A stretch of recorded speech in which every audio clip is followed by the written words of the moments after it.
Waktu adalah uang, kata pepatah. Bagi orang yang dapat mengendalikan uang, waktu justru lebih berharga daripada sekedar uang. Namun sebaliknya, bagi orang yang dikendalikan oleh uang, maka ia menyerahkan waktunya demi mendapatkan uang. Nah, Rasulullah SAW bersabda, ada dua hal yang tidak akan dapat terulang dan ketika ia telah terlewati kita akan menyesalinya, yaitu kematian dan waktu.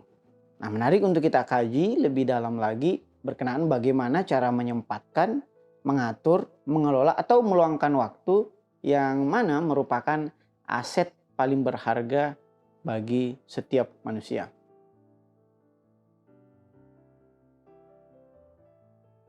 Nah, Jack Knapp dan John Seratsky mengajarkan kepada kita tentang 4 langkah sederhana dalam meluangkan waktu atau make a time, yaitu sorotan atau menyusun jadwal, laser atau fokus mengerjakan jadwal tersebut.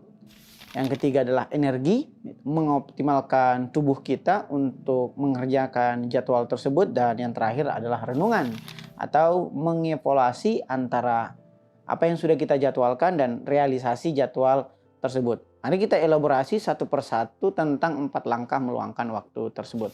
Yang pertama, sorotan atau menyusun jadwal. Nah, taktik pertama yang harus dilakukan dalam menyusun jadwal adalah dengan menuliskannya.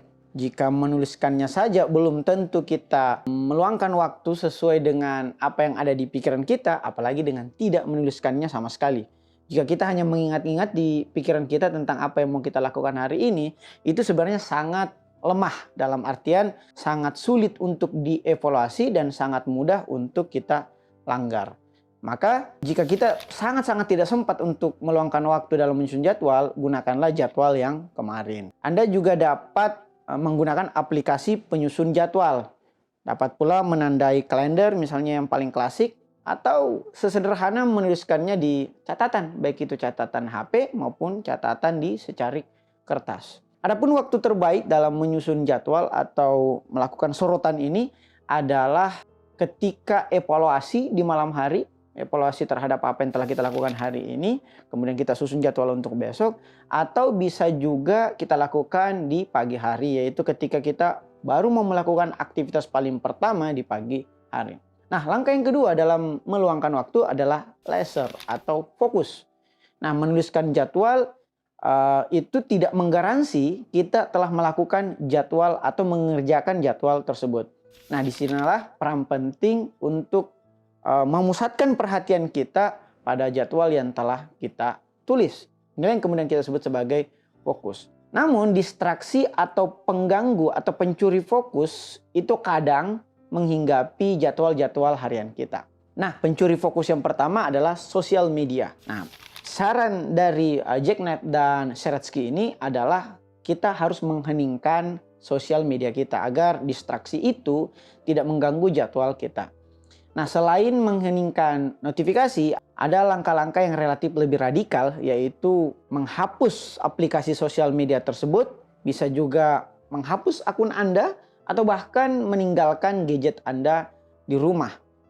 Nah, tentu ini adalah langkah yang radikal. Jika meninggalkan ponsel terlalu radikal bagi Anda, cobalah langkah-langkah yang relatif lebih sederhana. Misalnya, gunakan ponsel yang lebih lawas yang tidak memiliki fitur-fitur sosial media. Anda juga dapat memakai arloji pintar atau smartwatch agar ketergantungan Anda pada gadget itu tidak begitu tinggi. Anda hanya menggunakan smartwatch Anda untuk menerima panggilan atau melihat notifikasi-notifikasi yang penting. Nah, bisa pula kita bersihkan layar utama kita sehingga tidak ada munculan-munculan atau notifikasi atau aplikasi sosial media yang dapat mencuri fokus kita. Nah, pertanyaan kemudian, apa yang kita lakukan pertama kali ketika kita bangun pagi? Apakah kita merogoh ponsel kita?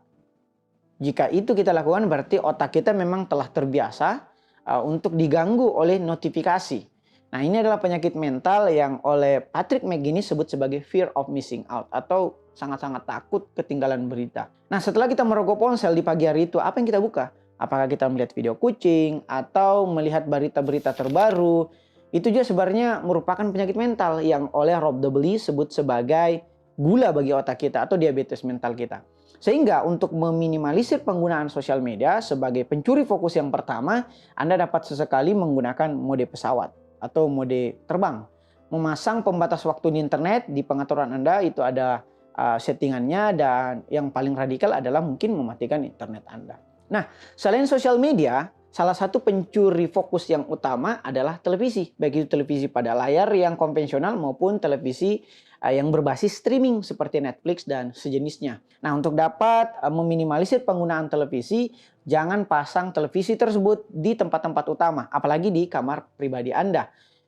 Sebagai saran, dapat Anda tempatkan di sudut-sudut ruangan yang tidak dapat mencuri fokus Anda. Saran lain dari Jack Knapp dan Sheratsky adalah gunakan proyektor alih-alih TV. Dapat pula Anda membeli paket-paket streaming berdasarkan apa yang sangat ingin Anda tonton, bukan membeli berbasis paketan atau membeli per tahun. Itu sangat-sangat membuat Anda merasa rugi kalau tidak menghabiskan waktu dalam menonton TV berlangganan tersebut. Sehingga mengalirlah terus dalam pekerjaan, fokuslah kepada apa yang telah Anda jadwal dan jaga momentum agar Anda tetap bisa fokus. Nah, langkah yang ketiga dalam meluangkan waktu adalah energi. Meskipun Anda telah menulis jadwal, Anda telah fokus, kadangkala energi atau tubuh Anda tidak mampu menyelaraskan antara jadwal dan kefokusan Anda. Sehingga energi Anda kadangkala dapat drop. Nah, jika pada fokus ada yang disebut sebagai pencuri fokus, maka pada energi ada yang juga disebut sebagai pencuri energi. Nah, pencuri energi yang paling umum kita ketahui adalah budaya sibuk. Yaitu ketika kita merasa kesibukan kita berbanding lurus dengan produktivitas. Padahal produktivitas adalah buah dari meluangkan waktu dengan baik, sementara sibuk adalah buah dari tidak meluangkan waktu atau tidak menyusun waktu dengan baik. Nah, energi ini menjadi begitu penting, analogi baterai pada perangkat elektronik Anda. Sehingga kita harus selalu mencharge energi kita sehingga fokus dan jadwal itu dapat berjalan bergelindan satu sama lain. Adapun taktik untuk membangun energi antara lain kita dapat melakukannya seperti nenek-nenek moyang kita di manusia purba, yaitu banyak bergerak, makan di saat lapar dan istirahat yang cukup. Nah, misalnya untuk terus bergerak, sebaiknya Anda olahraga setiap hari, utamanya di pagi hari ya, minimal 7 menit per hari. Bisa juga dengan menyusuri trotoar ketika kita berjalan kaki ke sekolah, kuliah, atau kerja. Atau sisipkan olahraga super singkat, misalnya push up, atau memilih menggunakan tangga daripada menggunakan lift. Nah, sementara untuk dapat makan makanan yang baik, kita dapat mengikuti saran dari Michael Pollan dalam bukunya Food Rules. Yaitu terapkanlah kaidah makanan dengan cara makanlah makanan yang alami, perbanyak sayuran, dan jangan kebanyakan.